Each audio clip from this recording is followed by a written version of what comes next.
हरिओम। स्वागत है आप सभी का आज के इस व्याख्यान में। हम सभी लोग लघु सिद्धांत कौमुदी का क्रमशः अध्ययन कर रहे हैं और उस अध्ययन के क्रम में कहाँ पहुंचे हैं हम सब?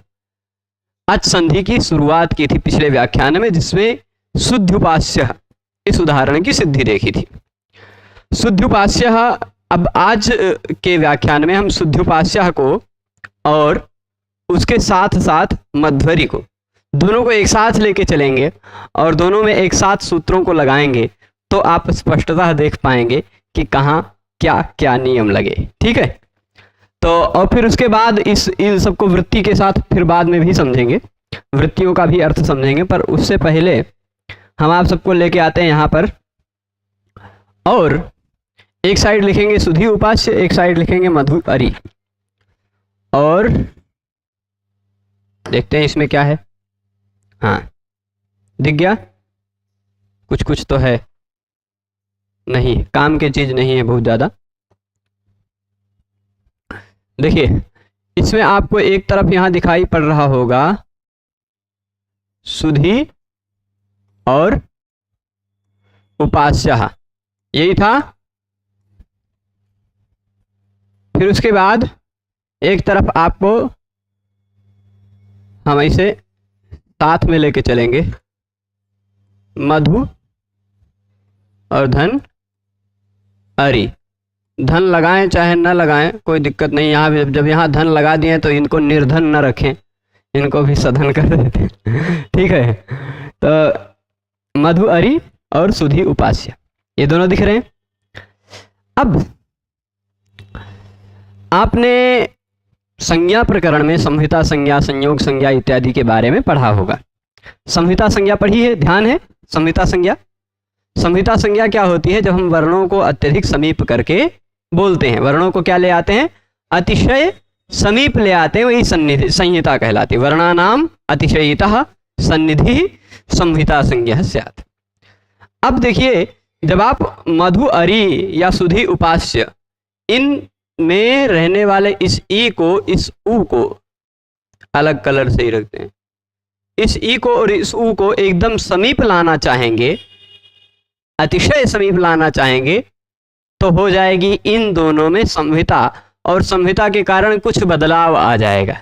ठीक है, जो बदलाव आएगा वही संधि है। वो बदलाव किस नियम के आधार पर आएगा? थोड़ा सा गड़बड़ हो गया है। जो बदलाव आएगा वह किस नियम के आधार पर आएगा, कैसे आएगा, वो देखते हैं। सूत्र क्या पढ़ा था आपने? सूत्र मैं यहां लिखूंगा, कौन सा सूत्र है? इको यणचि पढ़ा है, ध्यान है? इको यणचि सूत्र ने क्या कहा था आप सबसे? इको यणचि सूत्र ने एक बात कही थी कि इक के स्थान पर यण होता है, इक के स्थान पर यण होता है यदि उसके तुरंत बाद में अच हो तो। ऐसा कहा था, पर इतना अर्थ सामान्यतः सीधे सीधे नहीं आ गया था इतनी आसानी से। जितनी आसानी से मैंने अर्थ बता दिया, इतनी आसानी से सीधे सीधे यह अर्थ नहीं आ गया था। इसका अर्थ हुआ क्या था मूल रूप में?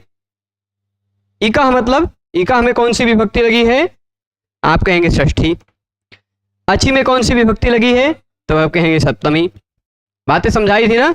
एका में षष्ठी, अची में सप्तमी। षष्ठी विभक्ति का अर्थ क्या होता है? सामान्यतः षष्ठी विभक्ति का जब आप अर्थ निकालने जाएंगे तो आपको एक सूत्र सहयोग करेगा। मैं खाली लिखता हूं, लिखूंगा मिटाऊंगा आपको ध्यान दिलाने के लिए विषय को। षष्ठी स्थाने योगा, यह सूत्र ध्यान होगा, लिखा था पिछले व्याख्यान में भी, षष्ठी स्थाने योगा। सूत्र में अगर कहीं षष्ठी लिखी हो, सूत्र में अगर किसी शब्द में षष्ठी विभक्ति लगी हुई हो, तो उस षष्ठी विभक्ति का अर्थ क्या समझेंगे आप? जैसे इको यणचि में इकह में षष्ठी लगी है, इक इको इकह, इकम इको इकह, इका इकभ्याम एक भी ऐसे रूप चलाएंगे तो षष्ठी पंचमी षष्ठी में भी इकह बनता है। यहाँ इकह षष्ठी लगी है, षष्ठी एक वचन। अब ये जो षष्ठी विभक्ति का अर्थ आप क्या समझेंगे? तो वो बता रहे हैं भगवान पाणिनि जी कि षष्ठी स्थाने योगा। षष्ठी विभक्ति अगर कहीं भी सूत्र में लगी हुई हो तो उसका अर्थ क्या ले लीजिए? स्थाने जोड़ दीजिए। इसीलिए वृत्ति में आपको इकह के जगह पे इकह स्थाने लिखा हुआ दिखाई पड़ रहा होगा। दिख रहा है? इकः स्थाने, इकः स्थाने। ठीक है, तो षष्ठी स्थाने योगा स्पष्ट है। षष्ठी स्थाने योगा सूत्र ने सहयोग किया और इको यणचि का अर्थ हो गया इक के स्थान पर यण होगा, अचि, इकः स्थाने यण। ठीक, इको यण का मतलब क्या हो गया, इकः स्थाने यण, इतना हुआ। अब अचि का मतलब क्या होगा भाई, इको यण का मतलब इकः स्थाने यण, इतना तो समझे। पर अचि का मतलब क्या है, तो आप देखेंगे अचि में कौन सी विभक्ति लगी है। सब कोड हैं, भगवान पाणिनि जी के ये सब कोड हैं, जो जो अलग अलग विभक्तियां लगाते हैं तो अलग अलग उसका अर्थ होता है। तो अचि में जो सप्तमी विभक्ति लगी है उस सप्तमी विभक्ति का क्या अर्थ होगा, तो कहते हैं अचि में जो सप्तमी विभक्ति लगी है उस सप्तमी विभक्ति का यदि आपको अर्थ समझना है तो आपको ये सूत्र समझ लेना है। कौन सा, तस्मिन् नीति निर्दिष्टे पूर्वस्य। ठीक है, ये नियम बताया था। इसका मतलब क्या होता है कि तस्मिन् इति निर्दिष्टे, तस्मिन् मतलब सप्तमी, तस्मिन् में कौन सी विभक्ति लगी है, सप्तमी, सह तो उते इत्यादि रूप चला लीजिए या तत्ते तानि इत्यादि रूप चला लीजिए, दोनों जगह सप्तमी विभक्ति में रूप बनेगा तस्मिन्। ठीक, तो तस्मिन् का मतलब यहां तस्मिन् शब्द का ही प्रयोग क्यों किया, तस्मिन् शब्द का ही प्रयोग क्यों किया, ये चीज मैं बताना छोड़ दिया था। जैसे अचि कह देते, अचीति निर्दिष्टे कह देते तो क्या दिक्कत होती। देखिए, इसका तस्मिन् का मतलब आपको लेना है सप्तमी विभक्ति। क्यों लेना है, क्योंकि तद शब्द का, कौन से शब्द का, तद शब्द का सप्तमी एक वचन ये है रूप तस्मिन्। तद का मतलब क्या होता है, वह, है ना। यह सप्तमी विभक्ति, वह मतलब कौन, वह मतलब कौन, आप भी वह हो सकते हो, वो भी वह हो सकते हैं, कोई भी वह हो सकता है। इसी तरह संस्कृत में कोई भी प्रत्याहार वह हो सकता है, संस्कृत में कोई वर्ण वह हो सकता है, कोई प्रत्यय वह हो सकता है, कोई भी धातु भी वह हो सकता है। तद कहने से सबका ग्रहण हो सकता है ना, क्योंकि यह सर्वनाम है। तद हो, यद हो, ऐसे बहुत सारे सर्वनाम है, सर्वादीनी सर्वनामानी। तो यहां तद कहकर निर्देश इसलिए किया कि किसी भी शब्द में अगर सप्तमी विभक्ति लगी हुई दिखाई पड़ रही हो, यानी जैसे तद में सप्तमी लगा के यहां हम दिखा रहे हैं, वैसे और किसी भी शब्द में सप्तमी लग के अगर कहीं आपको प्रयोग दिखाई पड़ रहा हो, निर्देश हो, तो जो कार्य होगा वह कार्य कहां होगा, वह कार्य पूर्वस्य। पूर्वस्य मतलब, अब पूर्वस्य का मतलब क्या समझेंगे, षष्ठी स्थाने होगा, यहां भी लगा लीजिए भाई, पूर्व के स्थान पर काम होगा। पूर्वस्य मतलब पूर्वस्य स्थाने, पूर्वस्य का मतलब क्या होगा, पूर्वस्य स्थाने। तो सप्तमी विभक्ति के द्वारा अगर कहीं कुछ निर्देश किया जा रहा हो तो वह जो कार्य होगा वह कार्य पूर्वस्य होगा। यहाँ वीडियो में कुछ थोड़ा सा अभी बारिश के चलते कैमरे में पसीना हो गया है तो थोड़ा सा दिख रहा है, पर ये पसीना धीरे धीरे समाप्त होगा। पर आप सबको पढ़ने में आ रहा होगा, धीरे धीरे समाप्त होगा, क्लास खत्म होने से पहले लगभग 10-12 मिनट में अभी ये खत्म हो जाएगा। ठीक है, तो हम इतने सारे लोग सामने बैठे हैं, इतनी प्रतीक्षा नहीं करवा सकते ना, इसलिए पढ़ते रहें। तो तस्मिन् इति निर्दिष्टे पूर्वस्य सूत्र ने सहयोग किया तो आपको पता चला कि जो कार्य होगा वह कार्य सप्तमी विभक्ति किस में लगा है, किसमें, इको यणचि में, अचि में लगा है ना।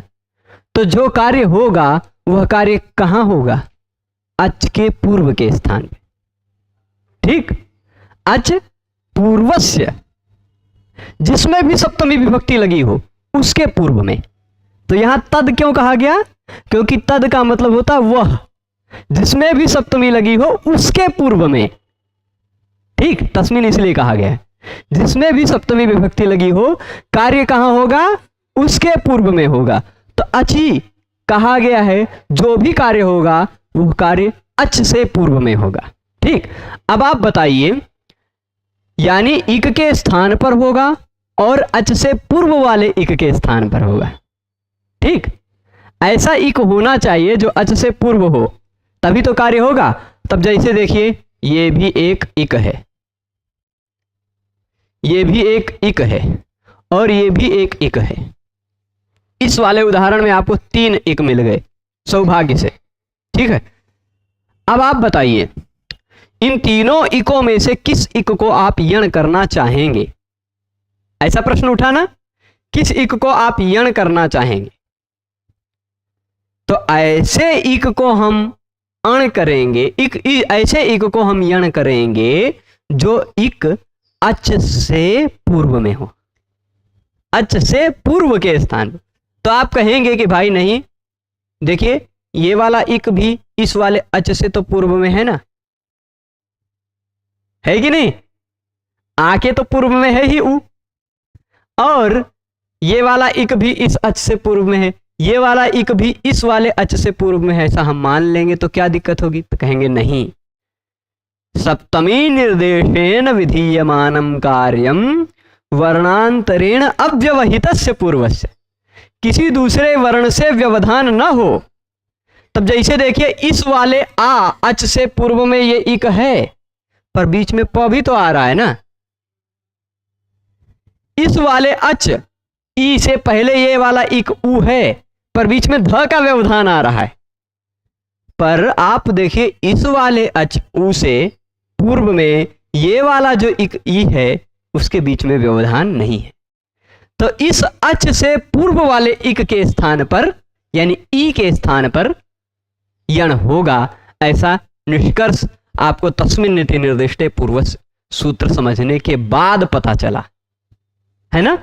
अन्यथा तस्मिन् नीति निर्दिष्टे पूर्वस्य यदि आप न समझे होते तो इको यणच के आधार पर आप तीनों इक के स्थान पर यण करने लग जाते। अच्छी अच्छी में जो अच्छी शब्द में सप्तमी लगी है उसका अर्थ आप जब समझ गए तब फिर आप इको यणची को भी बढ़िया से समझ गए, ठीक है। तो क्या हुआ उसका अर्थ कि भाई जब सप्तमी विभक्ति के द्वारा निर्देश हुआ हो तो जो भी कार्य होगा वह पूर्वस्य पूर्व के स्थान पर होगा। इतनी बात स्पष्ट। तो आगे चलें। इसके आधार पर आपको पता चला कि यहां तो ई के स्थान पर यण होगा, इसमें तो कोई दिक्कत ही नहीं है।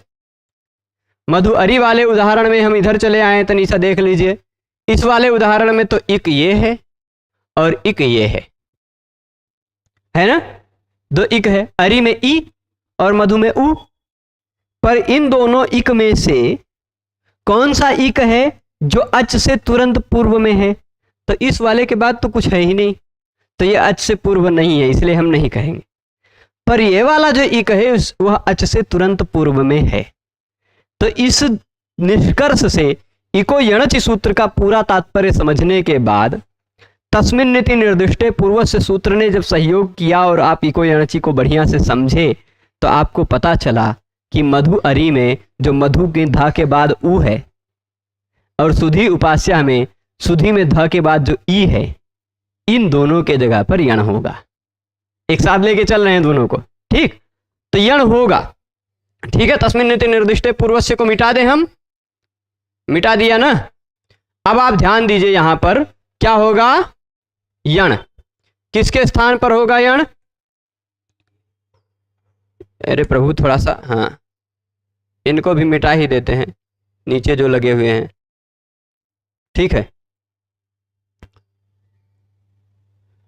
ये अब देखिएगा, इसमें ई के स्थान पर यण होगा, इसमें ऊ के स्थान पर यण होगा, ठीक है। अब आप यण में क्या करेंगे? थोड़ी सी दिक्कत आएगी। थोड़ी सी दिक्कत ये आएगी कि यण में करेंगे तो क्या करेंगे। देखिए इस ई के स्थान पर क्या होना है, ये ई हट जाएगा, आएगा इसके जगह पर क्या? यण। ये ऊ हट जाएगा, आएगा इसके स्थान पर क्या? यण। मतलब क्या?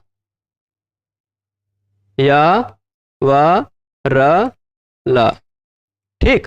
यहां भी यण मतलब य व र ल। अब आप कौन सा यण करेंगे?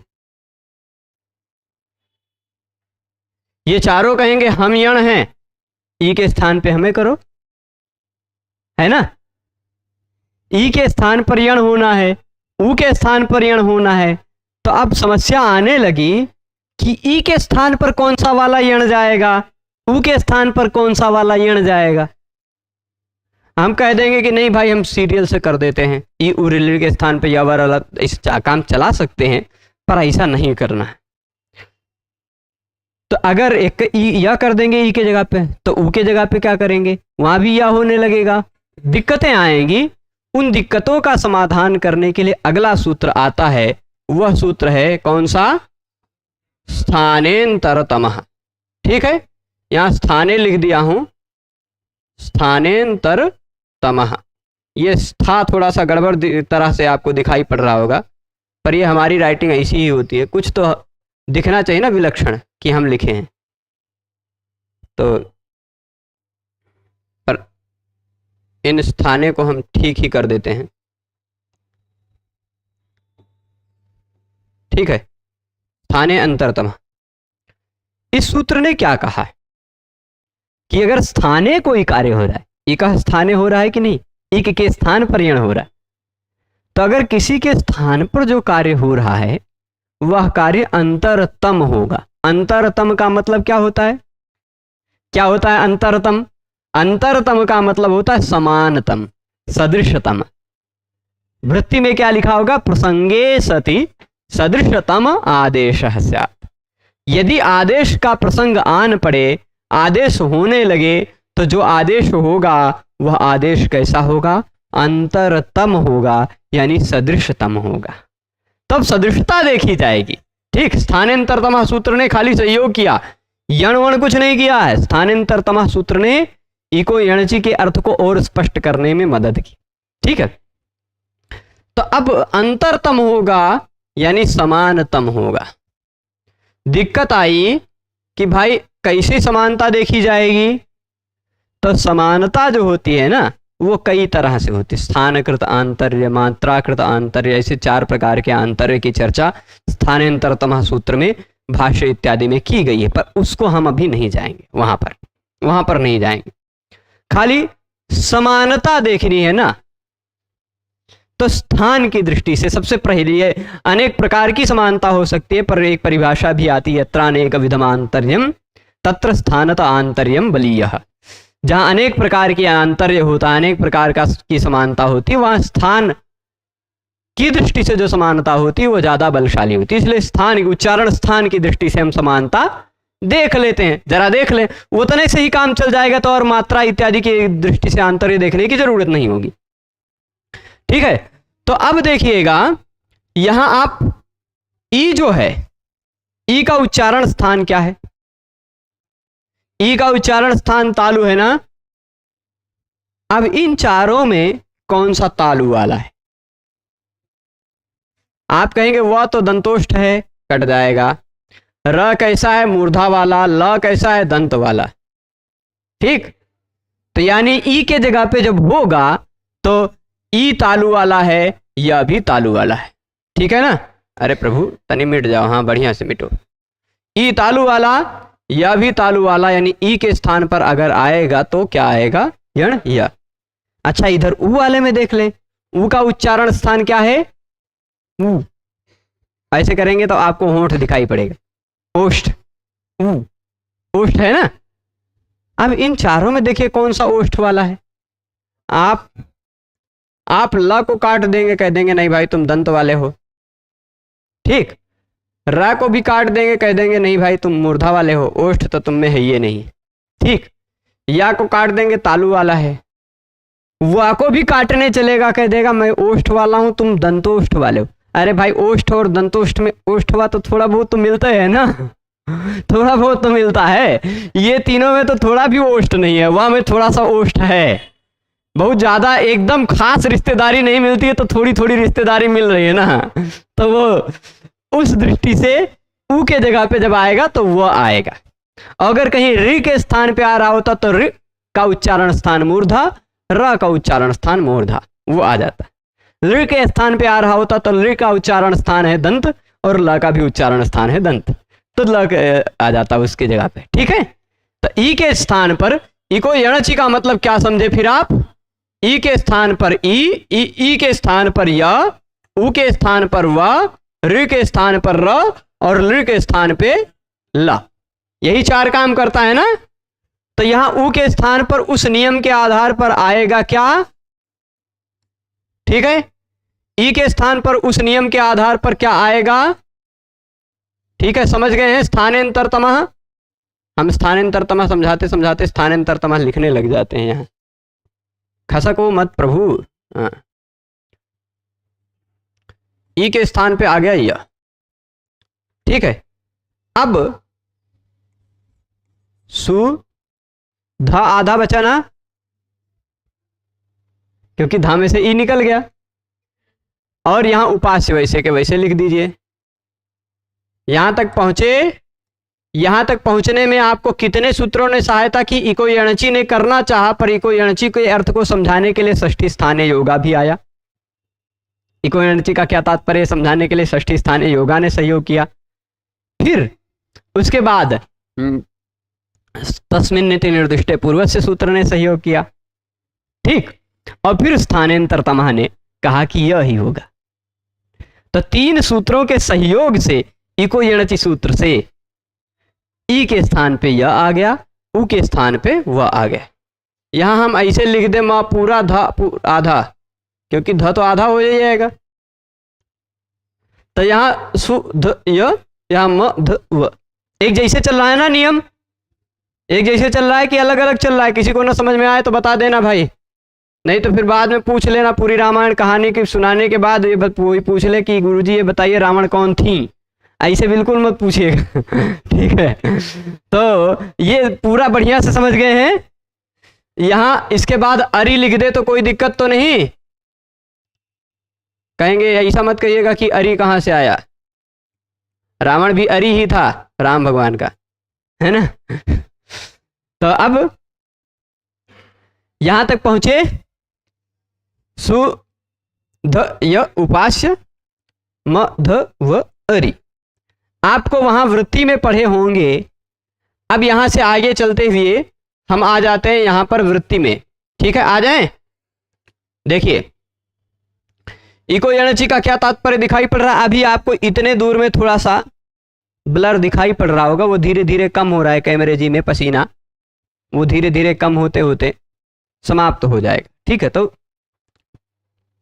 आने लगेगा, पर ऊपर जो दिखाता जा रहा है वो दिखेगा आपको, मैं जो दिखाता जा रहा हूं। इको यणचि, इसका अर्थ आप समझ गए होंगे। इको यणचि का मतलब क्या हुआ, इक के स्थान पर होगा क्या, यण। कब, यदि उनके तुरंत बाद में अच हो तो, यानी वह इक अच से तुरंत पूर्व में हो तो, अव्यवहित पूर्व में हो तो, ठीक है। पर कब, संहितायाम विषये।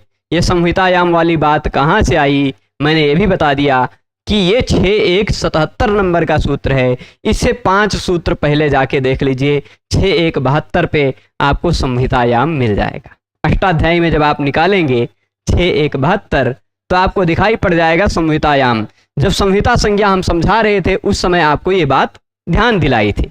3 संहिताओं का अधिकार है, 6172 से है एक, 63 में है 114 से, फिर 82 में है, 82 में है ना, 8वें अध्याय के दूसरे पाद। तो कुल मिलाकर यहां से चलेगा 3 बार संहिता आई थी। अब संहितायाम विषय इक स्थाने यण स्यात्, संहिता के विषय में इक के स्थान पर यण हो जाता है। जब संहिता हो रही हो तब, जब संहिता हो रही हो तब इक के स्थान पर यण हो जाता है। पर कब, अचि, अच से तुरंत पूर्व में आ रहा हो तो, ठीक है। सुधि उपास्य इति स्थिते, सुधि उपास्य ऐसी स्थिति थी। तो अचि का मतलब समझाने के लिए तस्मिन् इति निर्दिष्टे पूर्वस्य जी आ गए।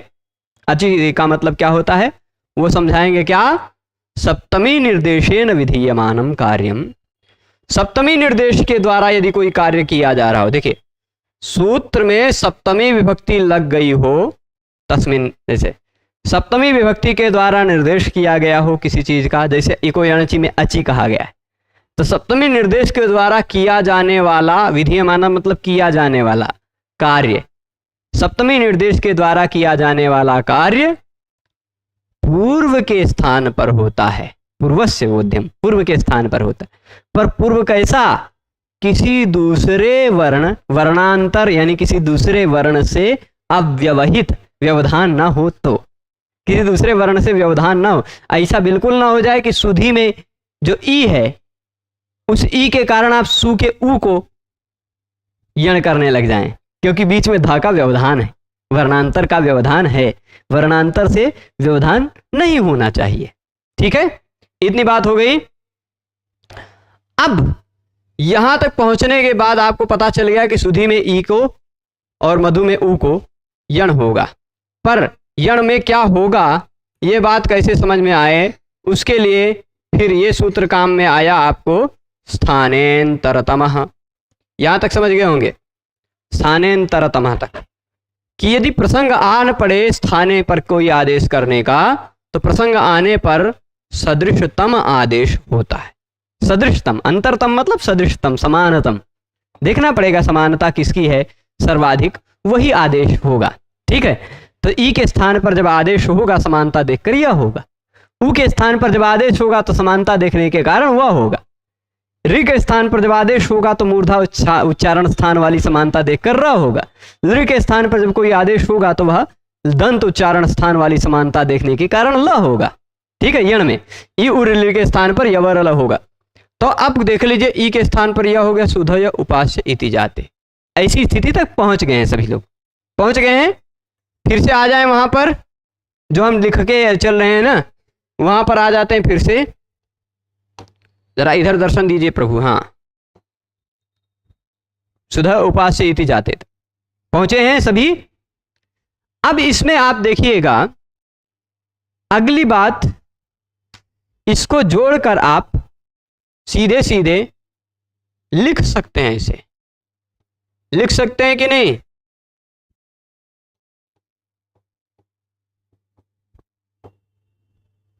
बन जाएगा सु ध य, ध आधा था, य जुड़ गया, या में उ जुड़ गया, पाश्य बन गया शुद्ध। इसी तरह इसको भी आप जोड़कर सीधे सीधे लिख सकते हैं, म ध व आधा था, उसमें ये आ जुड़ गया और री, ऐसा लिख सकते हैं। सही रूप बन गया, शुद्धोपास्य और मध्वरी शब्द बन गया। बनाना जान गए ना आप सब? कैसे बना शुद्धोपास्य और कैसे बना मध्वरी, जान गए सब? तो सभी को बधाई हो। अब इसमें थोड़ी सी और बातें, आप सब शब्द बनाने लगे भाई, जैसे कुम्हार घड़ा बनाना सीख जाता वैसे अब आप सब लोग थोड़ा थोड़ा शब्द बनाना सीखने लगे हैं। शुरुआत है, बाकी आगे तो जब पूरा लघु सिद्धांत कौमुदी पढ़ लेंगे, जब व्याकरण में और ग्रंथों को पढ़ने लगेंगे, तो कोई आपके सामने शब्द बोलेगा ना, कोई शब्द बोलेगा, जब भवती इत्यादि पढ़ाएंगे तब जब भवती कोई बोलेगा या भवतः सीधे बोलेगा जब, तो आपके मन में तुरंत भू धातु कर्तरी शप से शप, टिप तस से तस, बस सीधे भू शप तस, शप में से बचा अ, तस में से बचा तह, वो तस को बन गया तह, भू अतः गुण हुआ भो अतः, अब आदेश हो गया भवतः। ठीक, ऐसे सीधे सीधे प्रक्रिया बनेगी आपके मन में, दिमाग में ही कोई सूत्र लगाने की जरूरत नहीं पड़ेगी, सीधे सीधे दिमाग में बनता जाएगा। शब्द जोड़ेंगे, प्रत्यय जोड़ेंगे, प्रकृति प्रत्यय जुड़ेगा, शब्द बनता जाएगा। ठीक है, तो अब पूरी तरह से क्लीन हो गया है कैमरा जी का सौजन्य अब ठीक है ना? तो अब शुद्धोपास्य और मध्वरी बन गया इतना, पर वैकल्पिक विकल्प भी है, तो चलिए विकल्प में अब दिमाग लगा लेते हैं थोड़ा सा। ठीक, ये शुद्धोपास्य और मध्वरी जो हमने अभी लिखा था वैसे ही आप अपनी डायरी में लिख के रख लीजिए कॉपी में। ठीक है, हमें यहाँ जगह कम पड़ती है, आपके वहाँ जगह कम नहीं, तो एक शुद्धोपास्य बन गया, एक बन गया, दो दो रूप बनते। अब आप आ जाइए, एक अगला सूत्र आता है अनचि च। अनचि च दिख रहा है किसी को? यहाँ नहीं दिख रहा होगा, हम फिर से यहाँ चले जाते हैं, दौड़ाते रहेंगे आप सबको। ये देख लीजिए, अनचि च दिखे 8-4-47 नंबर पे, 8वें अध्याय में 4थे पाद में 47 नंबर पे। इसी से पहले दो सूत्र आप देखेंगे तो एक सूत्र में ये दिखाई पड़ जाएगा शब्द यरो नुनासिके नुनासिको वा में यरह दिखाई पड़ जाएगा। ठीक, और अचोरहाभ्याम द्वे में अचह और द्वे दिखाई पड़ जाएगा। ठीक, पिछले सूत्र में है अचोरहाभ्याम द्वे, उससे पिछले सूत्र में है वो यरो नुनासिके नुनासिको वा। ठीक है, तो अब प्रसंग ये चल रहा है कि यर के स्थान पर अनुनासिक हो रहा था, यर के स्थान पर ऐसी बात चल रही थी। तो अब द्वे अचोराभ्याम द्वे ने कह दिया दो होगा, यानी यर के स्थान पर दो हो जाएगा। ठीक है, पर वह यर कैसा होना चाहिए? अचह होना चाहिए। अचह होना चाहिए यानी अच के तुरंत बाद में होना चाहिए। ठीक है, कैसा यर हो? जो अच के तुरंत बाद में हो।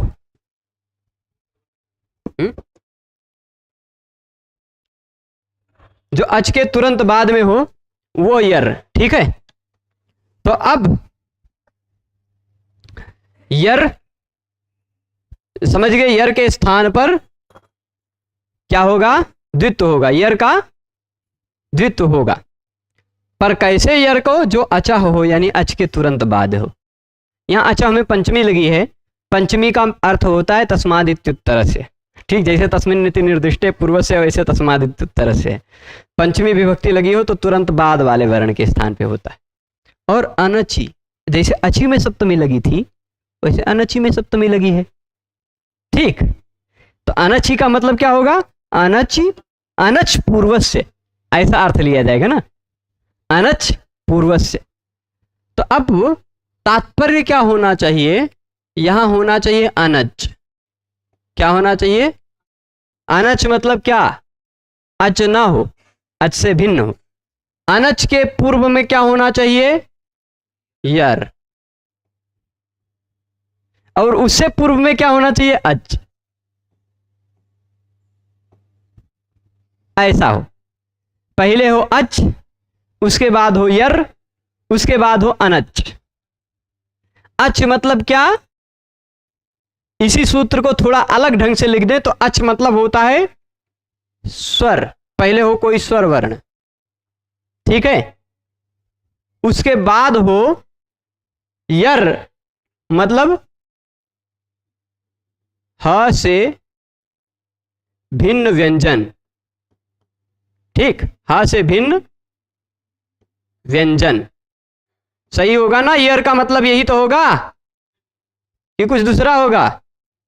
यर में आप देखिए, यर में हयवरट के ह से शुरू होता है, ह के बाद से य से शुरू होता है। हयवरट में भी ह कट गया यर प्रत्याहार में, और सर के बाद हल आता है, हल का भी ह कट गया, यानी यर में ह को छोड़कर सारे व्यंजन आ जाते हैं। ठीक, तो पहले हो स्वर, उसके तुरंत बाद हो ह से भिन्न कोई व्यंजन यानी यर, और उसके तुरंत बाद कोई भी व्यंजन। ठीक, अनच मतलब हल यानी व्यंजन। ऐसी स्थिति होने पर ये वाला जो वर्ण है यर, ये हो जाता है डबल, द्वित्व। ये हो जाता है द्वित्व। सूत्र कौन सा है? अनचीच। अनचीच का मतलब समझ गए? पहले हो स्वर, बीच में हो यर, उसके बाद हो व्यंजन। पहले स्वर, बाद में व्यंजन, बीच में ह से भिन्न कोई व्यंजन। ठीक है, यानी दो व्यंजन लगातार आए, पहला वाला ह से भिन्न होना चाहिए, बाद वाला कोई भी हो। दो व्यंजन लगातार आए, पहला वाला जो है वो ह से भिन्न हो, बाद वाला कोई दूसरा भी हो तो भी चलेगा, पर उस दो व्यंजन से तुरंत पहले कोई स्वर आना चाहिए, है ना? कोई स्वर आना चाहिए। अब देखिएगा, स्थिति पे हम फिर से चले आते हैं। यहां पर, यहां देखिए क्या नियम था? नियम क्या था? स्वर हो, उसके बाद हो यर, उसके बाद हो हल। मैं शॉर्टकट में लिख दिया, हल मतलब व्यंजन, अनच मतलब हल, हल को ही व्यंजन कहते हैं ना। तो अब देखिए, पहले स्वर यहां भी दिख रहा होगा, सु में उ दिख रहा है, यहां पे भी म में आ दिख रहा होगा, दोनों जगह स्वर दिख गया है ना? अच है पूर्व में, उसके तुरंत बाद यर, यहां ध दिखाई पड़ रहा है, यर, उ के तुरंत बाद ध है ना, और यहां भी आ, म अ के तुरंत बाद क्या है? ध। यहां भी तुरंत बाद में ध दिख गया। ठीक है, पर शर्त क्या था? उस जो यर है, उस यर के बाद कोई व्यंजन होना चाहिए। तो यहां भी देखिए, ध के बाद कोई व्यंजन वह है, यहां भी ध के बाद कोई व्यंजन यह। यानी इन दोनों जगह पर अनचिच वाला नियम लग रहा है कि नहीं लग रहा है? तो अनचिच नियम के आधार पर इन दोनों जगहों पर क्या हो जाना चाहिए? द्वित्व हो जाना चाहिए। ये यर डबल हो जाएगा। ठीक है, डबल हो जाएगा तो डबल कर डालें, कर दें। देख लीजिए अगली स्थिति में क्या हो जाएगा। ये सू तो वैसे रह गया, इस ऊ के बाद आ रहा था यर, वो हो गया द्वित्व बेचारा। एक से भले दो, एक था दो हो गए ना, हो गया। फिर इसके बाद इधर आ जाइए। अरे प्रभु, चलिए म ध व अरी। ठीक है, अनचिच समझ गए। उसकी वृत्ति क्या लिखी है? अब वृत्ति पे आ जाते हैं। यहां तक सभी पहुंच गए तो वृत्ति देख लीजिए। अचः परस्य, क्या लिखा है? अचः परस्य, यानी अच के बाद आने वाले यर के स्थान पर, अच के बाद आने वाले यर के स्थान पर, यर मतलब हा से भिन्न कोई भी व्यंजन, अच मतलब स्वर, स्वर के बाद आने वाले हा से भिन्न व्यंजन को द्वित्व हो जाता है, वो डबल हो जाता है, पर विकल्प से होता है। वा मतलब विकल्प से। वा का मतलब क्या है? यरोनुनासिके नुनासिको, वा से वा भी आ निवृत्ति आ रही। वा मतलब विकल्प से होता है। आप करना चाहो तो करो, न करना चाहो तो न करो। इसलिए जब आपको डबल नहीं करना है तो शुद्ध्युपास से सीधे बन गया था। हमने कहा था कि डायरी में लिख लीजिए अपने अपनी कॉपी में, बन गया है वो बना बना। ये विकल्प वाला है, जो डबल हो रहा है ये विकल्प से हो रहा है। तो वह स्तः, स्तः मतलब होता है, होता है, पर शर्त ये होना चाहिए न त्वची, अच ना हो तुरंत बाद में, अनच हो तुरंत बाद में। अनची का लिखा है न तू अची, न अची अनची। ठीक है, न तू अची, तुरंत बाद में अच नहीं होना चाहिए। इति धकारस्य द्वित्वेन, ध को ही द्वित्व किया ना, क्योंकि अच के बाद वाला यर वही है। प्रसंग पर यहां आप अगर देखना चाहें तो तनी जरा ध्यान से देख लीजिए, यर ये भी है कि नहीं? यर ये भी है, वह भी यवर अलग आ जाता है, पर ये यर, ये वाला यर अच के बाद नहीं है। ये वाला भी, वो वाला भी यर अच के बाद नहीं है ना? एक विशेषता। दूसरी विशेषता, उस यर के तुरंत बाद कोई व्यंजन आना चाहिए। इस यर के बाद भी व्यंजन नहीं आ रहा है, इस यर के बाद भी व्यंजन नहीं आ रहा है, तो इसलिए इस वाले यर को द्वित्व नहीं होगा, पहले वाले यर को ही द्वित्व होगा। वही लिखा हुआ है, आपको दिख रहा होगा, इति धकारस्य द्वित्वेन। इस तरह धकार को द्वित्व हुआ तो सुधधय उपास्य इति जाते, सुधधय उपास्य हो गया, डबल ध हो गया, हुआ सभी के मन में हो गया ना? ऐसी स्थिति पहुंच जाने पर अब और बड़े काम हुए। आए झलाम जस झश, झलाम जस झश। इसके ऊपर ही हम एक सूत्र लिख देते हैं जो आपको पता है। जैसे झलाम में षष्ठी लगी, वैसे एक शब्द सूत्र में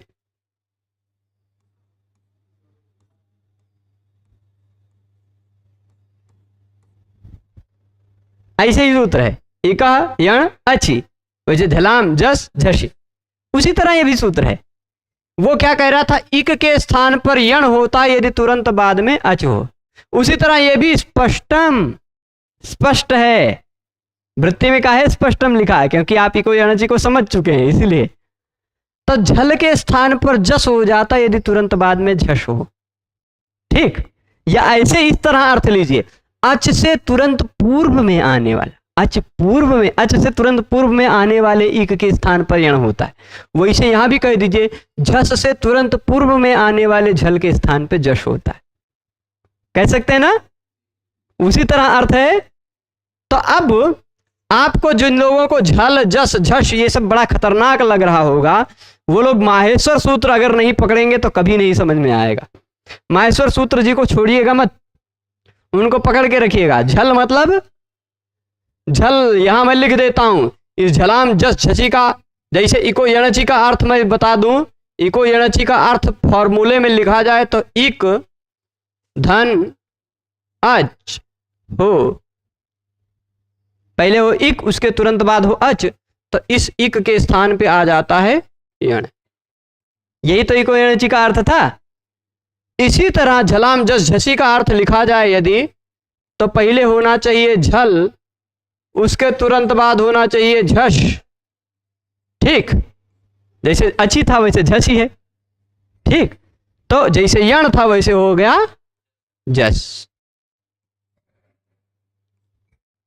ठीक है, किसके स्थान पे जस आएगा? झल के स्थान। अब जैसे इक के स्थान पर यण आ रहा था, तो भाई इक में तो चारे वर्ण थे, यण में भी 4 वर्ण थे, वहां 4 4 बराबर बंटवारा हो गया, चल गया काम। पर यहां कैसे काम चलाएंगे? ठीक, यहां कैसे काम चलाएंगे? एक मिनट, गड़बड़ हो गया। हम ऊपर खसीट के ले जाना चाह रहे थे, नहीं चला, कोई बात नहीं, इनको हम फिर से लिख देंगे। ठीक है, क्या था? झल है, उसके तुरंत बाद है झस, तो झल के स्थान पे क्या हो जाएगा? जस। ठीक है, अब आप बताइए झल में कुल कितने वर्ण आते हैं? तो आप गिनेंगे तो झल में आ जाएंगे 24 वर्ण। ये कुछ लोगों को 28 ना दिखे, इसलिए हम अंग्रेजी वाला 24 लिख देते हैं। ठीक, झल में कुल कितने वर्ण आते हैं? 24। और झस में आते हैं कुल वर्ण कितने? 10। जस में आते हैं कुल वर्ण कितने? 5। मिला लीजिएगा। ठीक है, तो यदि ये झल यानी 24 वर्णों के स्थान पे ये 5 वर्ण आ जाते हैं, आप सोचिए तो कितनी बड़ी बात कह रहे हैं। 24 वर्णों के स्थान पे 5 वर्ण आ जाते हैं। कब? यदि उनके तुरंत बाद में झस हो, यानी कितने? 10 वर्ण। अब आपको हम ये 24 वर्णों का एक चार्ट लिख के दिखा दें। जरा सा इधर चलिए प्रभु, हाँ यहां आइए। इसको थोड़ा सा एक पेज ऐड करते हैं और यहां हम आपको झलाम जस झसी का मतलब समझा देते। झल मतलब क्या होता है? यहां हम ऐसे लिखते हैं क च, हलंत लगा दे रहे हैं, ट त प। ठीक है, उसी वर्ग का दूसरा ख, छ, ठ, ठीक है, थ और फिर फ। 24 वर्ण कौन कौन से आ रहे हैं वो आप देख लीजिएगा। अब ये सब आगे ख, फ, छ, ठ, थ, च, ट, त, क, प हो जाएंगे ना। फिर इसके बाद है ग, ज, ड, द और ब। फिर घ, झ, ढ और फिर उसके बाद ध और फिर ये भ। ठीक है, 20 वर्ण हो गए। देख लीजिए झल में ये आ रहे हैं कि नहीं? झ, भ, घ, ढ, ध 5, ज, ब, ग, ड, द 5, ख, फ, छ, ठ, थ, च, ट, त, क, प सब आए। और फिर स, श, स, ह, ये सब आए झल में। तो अब स, श, स, ह को हम अब इधर लिख देते हैं, श को यहां ले आए। ठीक, और इस वाले स को यहां ले आए, इस वाले श को यहां ले आए। ठीक है, और ह, इन सबके स्थान पे, ये सभी स्थानीय हैं, इन सबके स्थान पे होता क्या है? वैसे हा का इत्यादि का उदाहरण नहीं मिलता है, नहीं मिलता है, होता भी नहीं। इसका अपवाद आएगा। सामान्य नियम है, सामान्य के बाद कुछ विशेष नियम आता है, अपवाद नियम आता है। पर सामान्य अभी जितने नियम हम समझ रहे हैं उतने ही नियम में रहे यदि, तो इस नियम के आधार पर इनमें इनके स्थान पर हो क्या जाता है? जस। जस मतलब क्या है? झल के स्थान पे क्या हो जाएगा? ये क्या है? ये सभी झल हैं। ठीक है, सभी क्या हैं? ऐसे तीर बना दिया तो कोई दिक्कत नहीं ना। चलिए एक ऐसे रेखा दे दी हमने, एक ऐसे रेखा दे दी, फिर अब देख लीजिए ये झल हैं, कितने वर्ण हो गए गिन लीजिए, 24 आ रहे हैं सबको। इन 24 के स्थान पर हो क्या जाता है, झल के स्थान पर जश। जश में क्या है, कितने वर्ण हैं, जब ग ड द। अच्छा 5 वर्ण हैं, तो ज किसके स्थान पे होगा, स्थानेंतरतमा सूत्र सहयोग करेगा, समानता देखी जाएगी। ज किसके समान है, इसके समान है, यानी ज। इसके समान क्या है जब ग ड दश में, ग। इसमें आ जाएगा ड, इसमें आ जाएगा द, और इसमें आ जाएगा ब। ज ब ग ड द। निष्कर्ष क्या हुआ, क ख ग घ के स्थान पे ग हो जाता है, च छ ज झ के स्थान पे ज हो जाता है, ट ठ ड ढ के स्थान पे ड हो जाता है, त थ द ध के स्थान पे द हो जाता है, प फ ब भ के स्थान पे ब हो जाता है। ठीक, झलाम जश का तात्पर्य ये इतना हुआ। पर कब होगा, क्या सभी प फ ब भ के स्थान पे आप ब कर दोगे, क्या सभी च छ ज झ के स्थान पे आप ज कर दोगे, नहीं। जिस च छ ज झ के तुरंत बाद झश आता, झश मतलब क्या, तो आपको बता दें, झश मतलब दूसरे कलर से करें, जरा सा दूसरे कलर से हम झश को यहीं पे घेर देते हैं। ये है झश, 10, यही 10 वर्ण है झश। देख लीजिएगा, झ भ घ ढ ध, ज ब ग ड द, ये तो झश है। देख लीजिए, झ भ घ ढ ध, ज ब ग ड द। ठीक है, तुरंत बाद में इतने वर्ण होने चाहिए, 10 वर्ण। अब आप आ जाइए, सूत्र के अर्थ को तो समझ गए, यहां इस स्थिति पर पहुंचिए। इस स्थिति को जरा ध्यान से देखिए। इस स्थिति में झल कौन कौन सा है, आप कहेंगे ये भी झल है ना, ये भी झल है, ये झल है, जरा ध्यान से देखिए, नहीं है, यह झल नहीं है, क्योंकि झल में हर एक वर्ग का पहला, दूसरा, तीसरा, चौथा और स सह, इतने 24 वर्ण आते हैं। यर अलावा नहीं आता है ना, यमगणना भी नहीं आता, यर अलावा यमगणना, इन सबको छोड़कर सभी वर्ण आते हैं। ठीक है, 24 आते हैं, 9 छूट जाते हैं। तो ये दोनों झल हो गए, सभी झल है ना, सभी तो झल में आता, सर स। ठीक है, यहां कई झल दिख रहे हैं आपको, इधर म झल नहीं आएगा, ये मंगणनम में ही आ जाता है, भाई सूत्र से पहले ही। ध, ये वाला ध झल है, ये वाला ध झल है, वह झल नहीं है।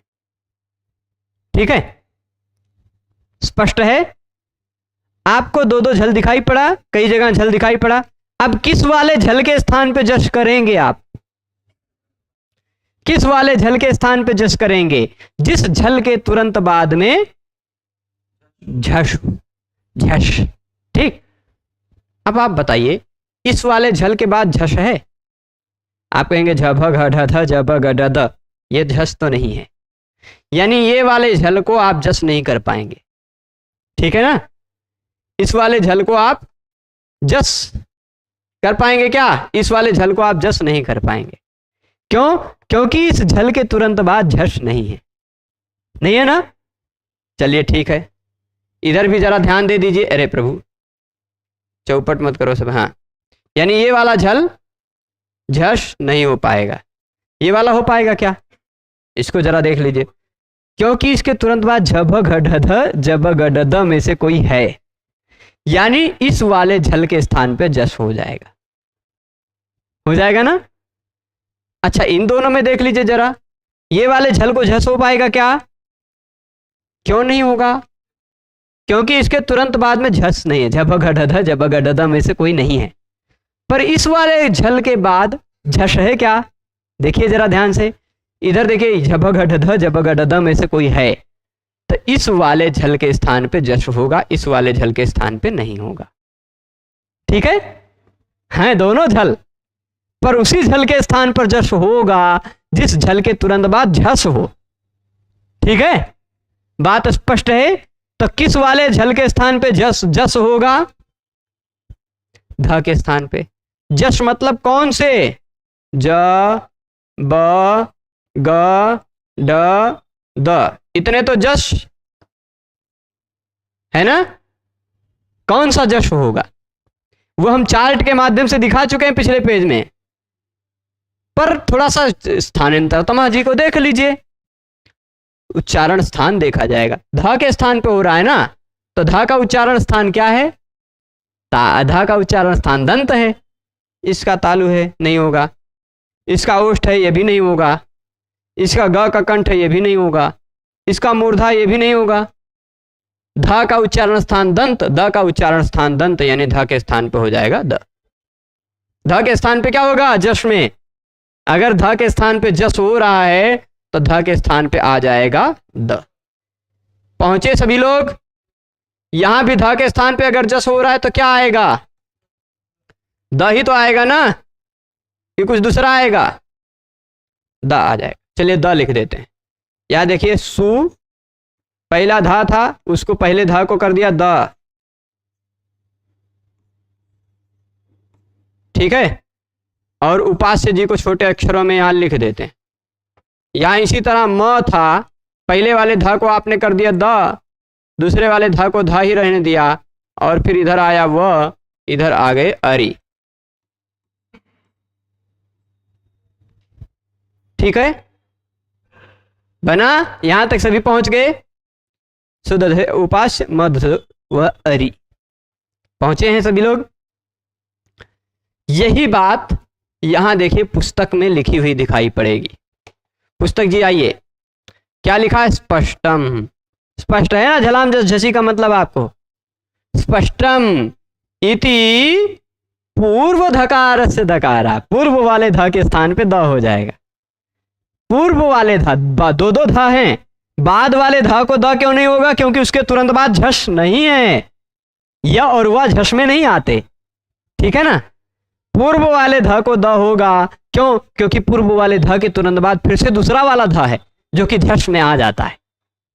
ठीक है, स्पष्ट है? तो पूर्व धकार से धकारा तक पहुंच गए।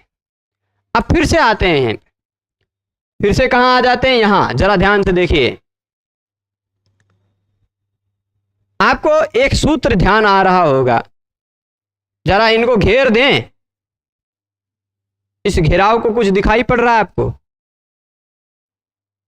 यहां घेराव में कुछ दिखाई पड़ रहा है आपको? कुछ है?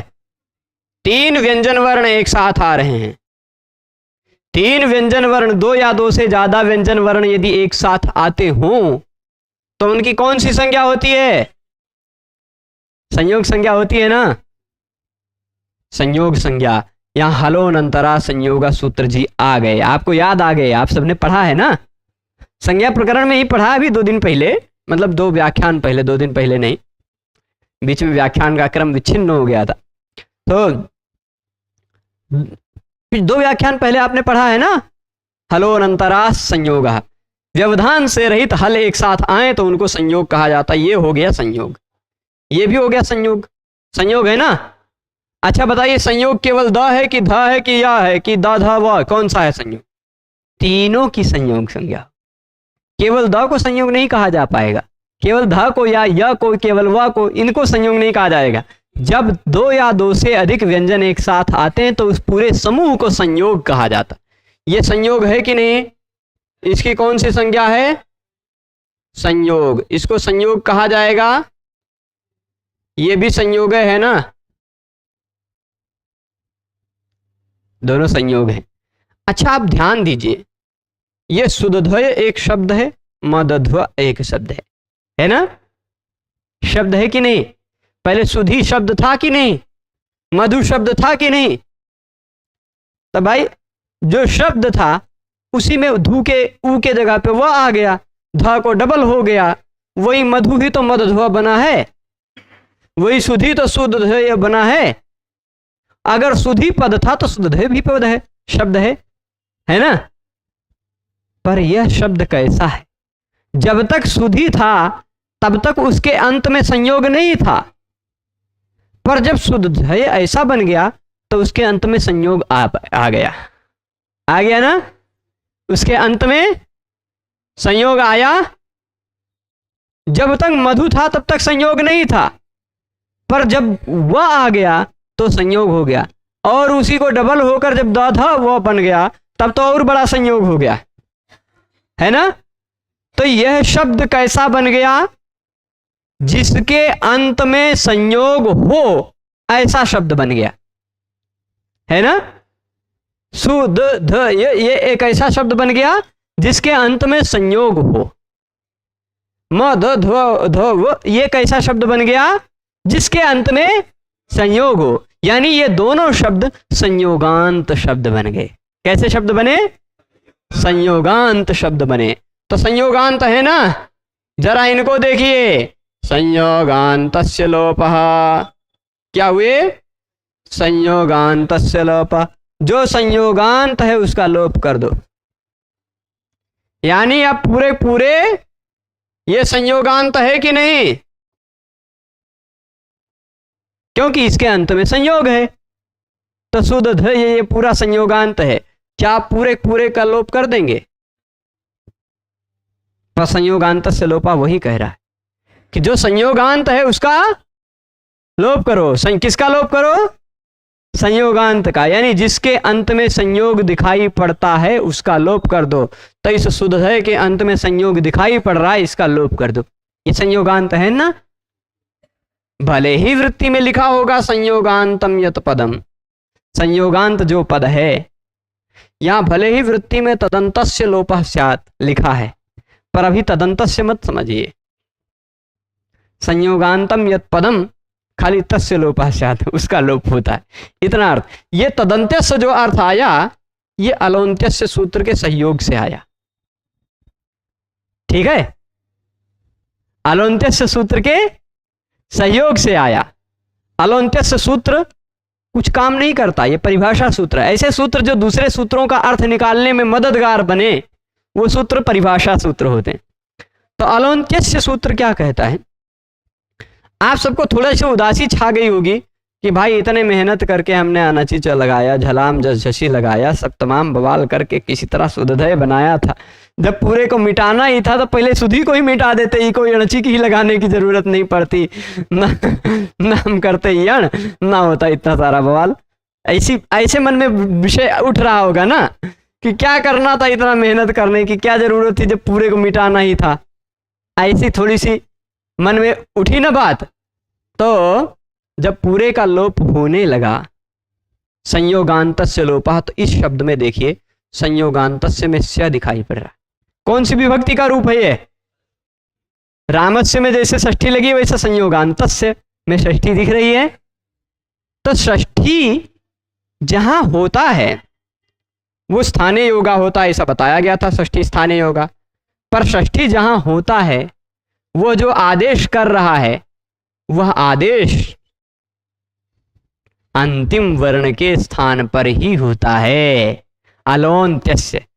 आप देखिएगा षष्ठी स्थानीय योगा अष्टाध्यायी में निकालिएगा, निकाल लीजिए षष्ठी स्थानीय योगा, लगभग 49 नंबर पर मिलेगा। 1-1-49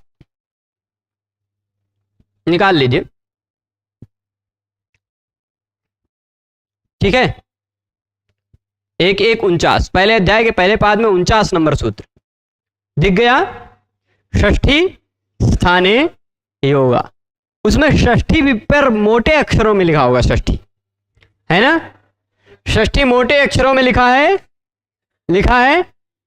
उसके बाद कोई नंबर लिखा होगा, 52 या 52 से ज्यादा नंबर लिखा होगा, 55 लिखा है। यानी षष्ठी इस 52 वाले में आ रहा है ना, आ रहा है कि नहीं। तो अब अलोन्त्यस्य सूत्र जो काम कर रहा है वो षष्ठी विभक्ति जिस सूत्र में लगा होगा उसी के जगह पे काम करेगा।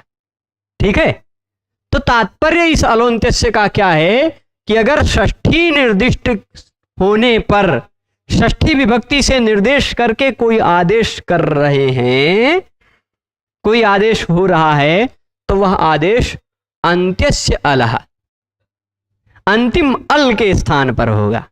अंतिम अल के स्थान पर। अल मतलब व्हाट इज अल, क्या है अल? आप कहेंगे अयूण के अ से लेके हल के ल तक सब वर्ण गिन जाएंगे, यानी सभी 43 जो वर्ण है वो सभी के सभी, 43 नहीं 42 है ना, सभी जो 42 वर्ण हैं वो सभी के सभी अल में आ गए। ठीक है, तो अल मतलब अंतिम, अल मतलब वर्ण। अगर 42 वर्ण अल हैं तो अल का मतलब वर्ण। तो अंत्यस्य अलह मतलब अंत्यस्य वर्णस्य, अंतिम वर्ण के स्थान पर होगा। अंतिम जो भी आदेश षष्ठी विभक्ति के द्वारा किया जा रहा है वह आदेश किसका होगा, किसके स्थान पर होगा? स्थान पर तो होगा, वो षष्ठी स्थान योगा ने बता दिया है, पर किसके स्थान पर होगा? पूरे के स्थान पर ना हो जाए, पूरा शुद्ध न चला जाए बेचारा, इसलिए एक अलंत्यस्य को भी लाना पड़ा। कहा कि जब ऐसा कुछ होगा, अगर षष्ठी विभक्ति के द्वारा कोई निर्देश होकर कोई आदेश हो रहा होगा तो वह आदेश अंतिम वर्ण के स्थान पर ही होगा, अलोन्त्यस्य। ठीक, अलोन्त्यस्य जी ने सहयोग किया तो क्या हुआ, पता क्या चला कि अब ये जो कहां पहुंचे थे आप, सु था, द था, ध था, य था, इसमें से पूरे का लोप होने लगा था ना, संयोगांतस्य लोपा के कारण हो रहा था। अब खतरे की तलवार केवल इस पर लटकी, एक मिनट, केवल किस पर लटकी? केवल अब खतरा है केवल या के ऊपर, है ना, ये सब सुरक्षित बच गए, केवल यह खतरे में है अभी। अलोन्त्यस्य सूत्र ने कहा कि संयोगांतस्य लोपा सूत्र में क्योंकि षष्ठी लगी है, और जिसमें षष्ठी लगी होती है वह काम तो करता है पर अंतिम वर्ण के स्थान पर ही काम कर पाता है, पूरे के स्थान पे काम नहीं करता। तो इस नियम के आधार पर केवल य के स्थान पर ही लोप होगा, यानी य का ही लोप होगा। यह नियम अलोन्त्यस्य के सहयोग के कारण पता चल गया। अंत्यस्य अलह आदेश प्राप्त इति य लोपे प्राप्ते, इस तरह से य का लोप की प्राप्ति हुई। य लोपे प्राप्ते ना, समझ गए कहां पहुंचे आप? य के लोप की प्राप्ति हो रही थी, केवल य के ही लोप की प्राप्ति नहीं हो रही थी, ये केवल विशुद्ध्युपास्य ही सिद्ध कर रहे हैं हम, और भी कुछ सिद्ध कर रहे हैं ना। क्या सिद्ध कर रहे हैं, जरा यहां ध्यान दे दीजिए। इति वह लोपे प्राप्ते, वह का भी तो लोप होने लगा ना। जब ये संयोगांतस्य लोपा ने खाली सामान्य रूप में कहा कि सबका लोप हो जाए, पर तदंतस्य ये वाला अर्थ आया अलोन्त्यस्य सूत्र के सहयोग से, उसके अंतिम वर्ण का लोप होगा। ठीक, उसके अंतिम वर्ण का लोप होगा, यानी अब या का लोप होने लगा और व का लोप होने लगा। ठीक है, लोप किसका होने लगा? या का। और मैं पूरा इसको पहले मिटा देता हूं, आप खतरे की घंटी पूरे शुद्धधय से हटा करके, ये नहीं हो रहे हैं, कोई बात नहीं, केवल अब खतरा वह है। खतरे में कौन है? केवल यह और वह। ठीक है, तो अब नियम क्या आया? यण प्रतिषेधो वाच्यः, यण प्रतिषेधो वाच्यः। ये वार्तिक कहां पर है? संयोगांतस्य लोपा। यहां तो अलोन्त्यस्य सूत्र में लिखा होगा, पर आप अष्टाध्यायी जो गोपाल दत्त पांडे जी वाली है, गोपाल दत्त पांडे जी वाली है ना, उस अष्टाध्यायी में देखेंगे तो आपको 8-2-23 के बाद आपको यण प्रतिषेधो वाच्य लिखा हुआ दिखाई पड़ेगा, संयोगांतस्य लोपा सूत्र के बाद। देखिए, दिख रहा है? संयोगांतस्य लोपा सूत्र निकालिए, निकले संयोगांतस्य लोपा जी। संयोगांतस्य लोपा के नीचे ही लिखा दिख रहा होगा यण प्रतिषेधो वाच्य, है वही है। मैं ऐसे तो नहीं बोल रहा हूं ना, आप सब देख लिया कीजिए, हमारी बात पर विश्वास मत किया कीजिए, सीधे सीधे देख के तब विश्वास करिए। तो जो वार्तिक जिस सूत्र के बाद होता है वह वार्तिक उसी सूत्र की परिधि में काम करता है। तो संयोगांतस्य लोपा सूत्र से अगर कहीं लोप हो रहा हो तो वह लोप यण का नहीं होता, यण प्रतिषेधो वाच्य। ठीक, यण प्रतिषेधो वाच्य का मतलब क्या होगा? यण का निषेध हो जाएगा। अगर लोप हो रहा हो तो यण का लोप नहीं होगा। तो बेचारा या और वह भी बच गया ना, या और वह भी बच गया, देख लीजिए। तो इसको अब आप जोड़ लीजिए।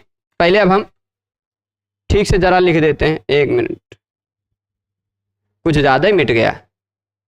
ठीक है, अब जब मिटे हैं तो ये बढ़िया, इतने एक लाइन मिट ही जाए।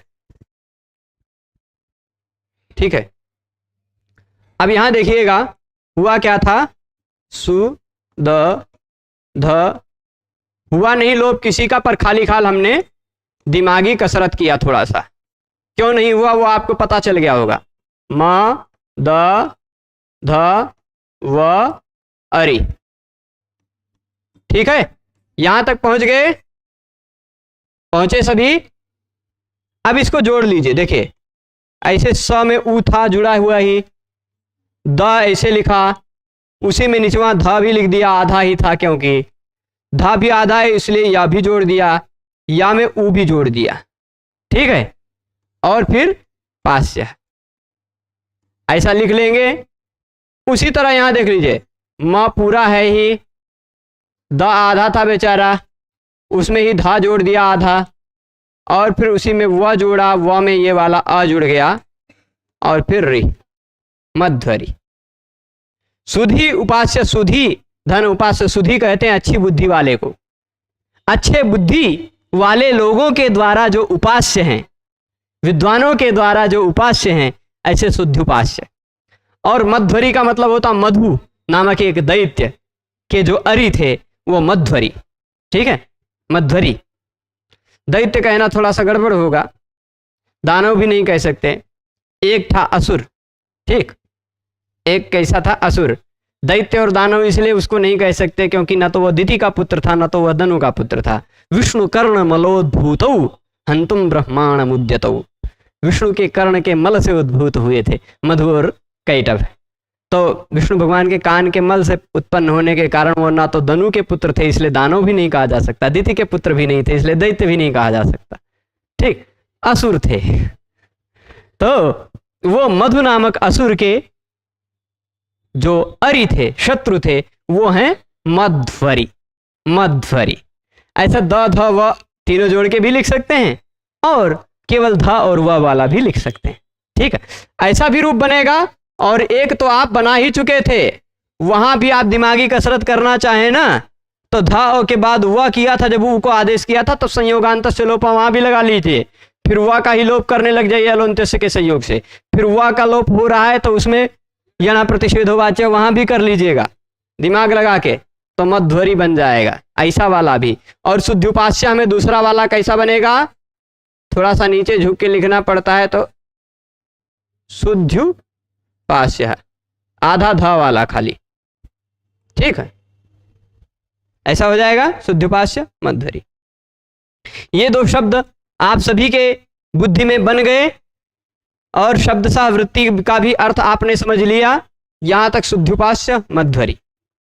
अब इसके बाद धात त्रंसः और लाकृति, ये दो शब्द और भी हैं, पर धात त्रंसः और लाकृति को हम कल बताएंगे, और एचो यवायावः भी बताएंगे। ठीक है, धात त्रंसः और लाकृति को समझाने के बाद एचो यवायावः पर भी चलेंगे। आज इसको यहीं रोकते हैं। ठीक है, इतना विषय पचाइएगा। इको यणचि से ले में इक स्थाने यण स्यादचि संहितायाम विषय से शुरू करके मध्वरी तक आप सब एक बार पढ़िएगा। जो ना समझ में आया होगा वो कल आके पूछिएगा। ठीक है, तभी यही समाप्त करते हैं। सभी को बहुत बहुत धन्यवाद। हम आप सबसे कल पुनः मिलेंगे, तब तक के लिए नमो नमः।